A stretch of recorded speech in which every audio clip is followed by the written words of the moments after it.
There's a species on Earth that challenges human intelligence. We look deep into space, to the craters of Mars, to search for them. But the answer is right above our heads. On electrical wires, on the rooftops, next to the trash cans. We look at them, but we don't see them. For us, they're just background noise. The black spots of the city. But they see us. And much more clearly than you think. 66 million years ago, when a giant asteroid struck the planet, the dinosaurs, which once dominated Earth, were wiped out. Or so we thought. The truth is, dinosaurs never went extinct. They just changed the form. They shrank. They got feathered. They abandoned their armor and developed a far more dangerous weapon in its place: intelligence. The creatures we call crows today are the last living cousins of velociraptors. That hunter's instinct hasn't disappeared. It has simply changed form. We humans, relying on our technology, think of ourselves as the masters of the planet. They continued to evolve quietly. They lived through the Stone Age, the Industrial Revolution, and now the digital age alongside us. But they have one difference from us. They haven't become detached from nature. While we are confined to screens, they process reality in its raw form. Right now, as you listen to this sentence, a pair of dark eyes might be looking through your window. And the mind working behind those eyes is far more complex than you might think. There's a misconception in biology. A large brain means an intelligent being. For years, we insulted birds, calling them bird-brained, because their brains were the size of a walnut. But size is the biggest misconception. The number of connections is what matters. The neuron density in a crow's brain rivals that of a primate, and in some cases, even a human.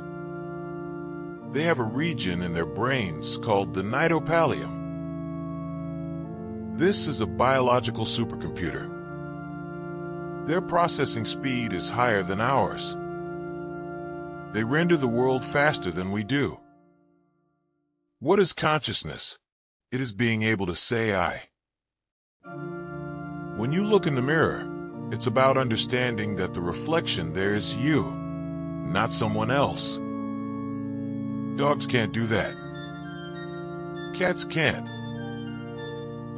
But the crows, it can.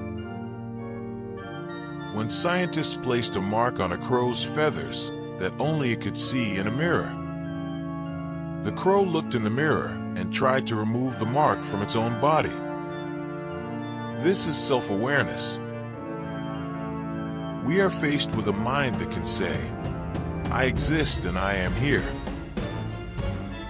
This intelligence isn't limited to awareness. They can bend the laws of physics.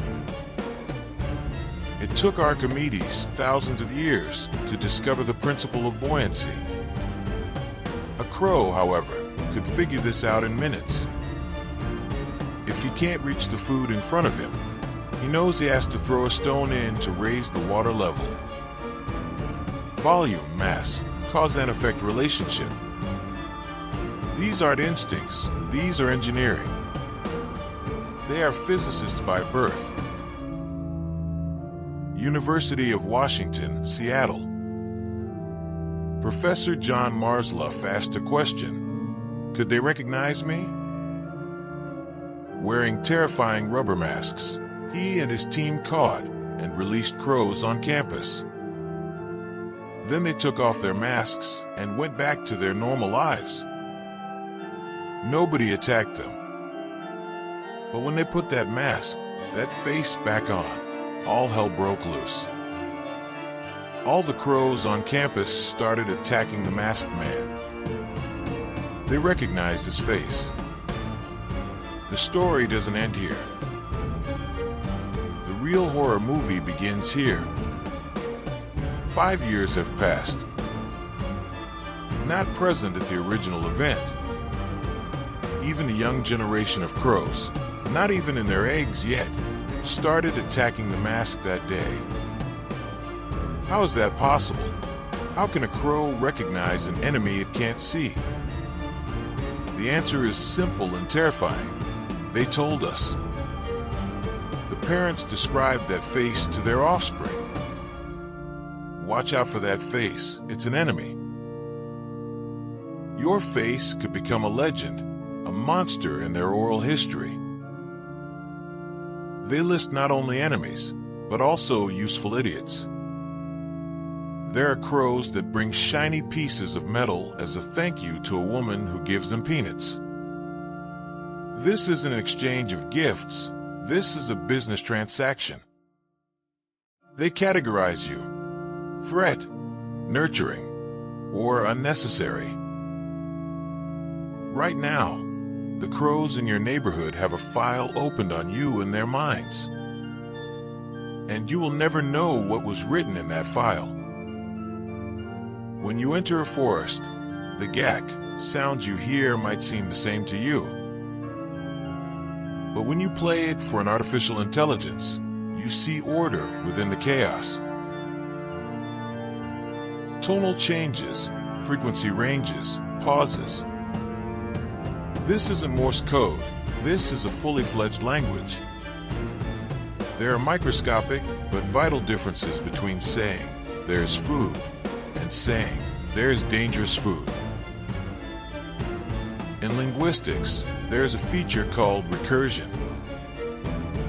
The ability to construct sentences within sentences.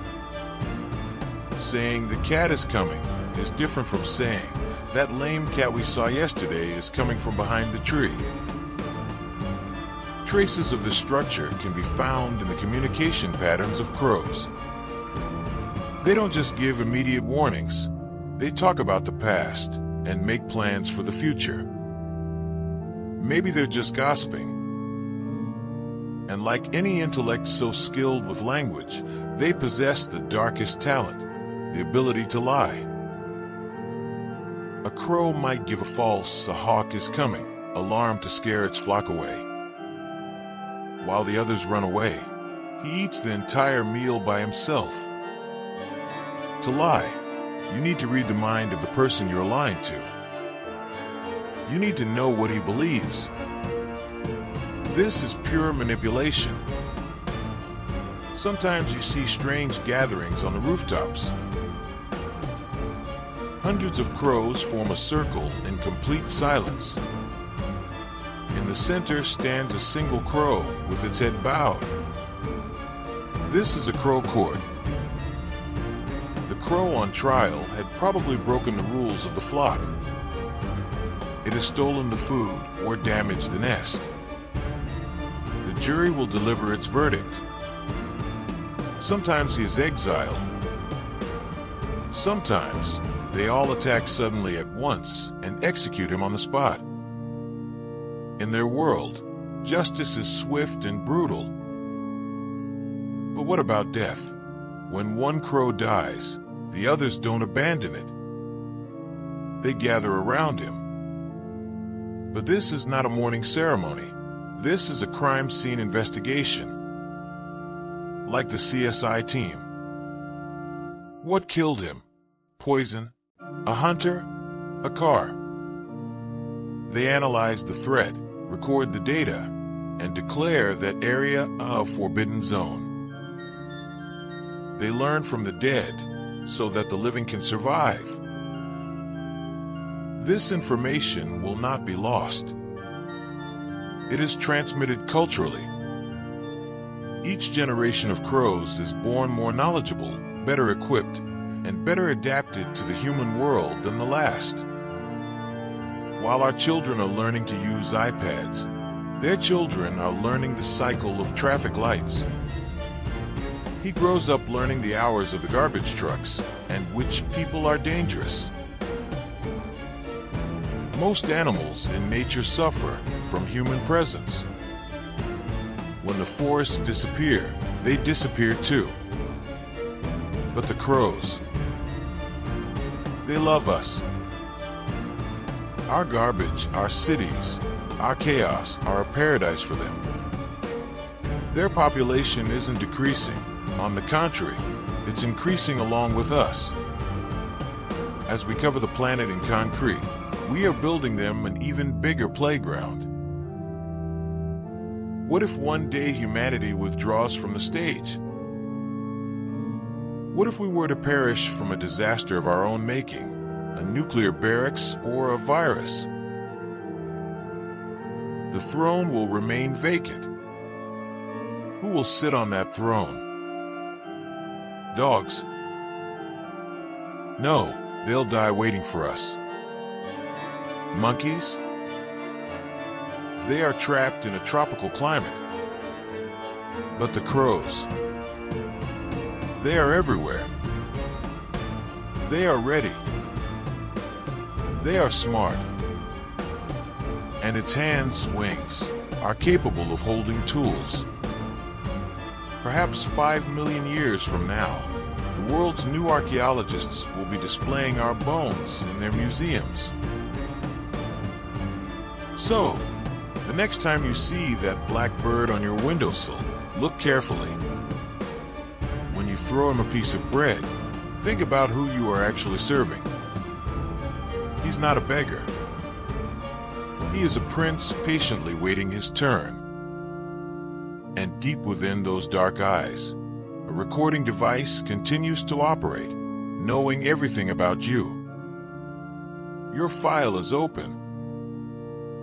I am Onyx Abel. Pay attention to the sky. Thank you for watching.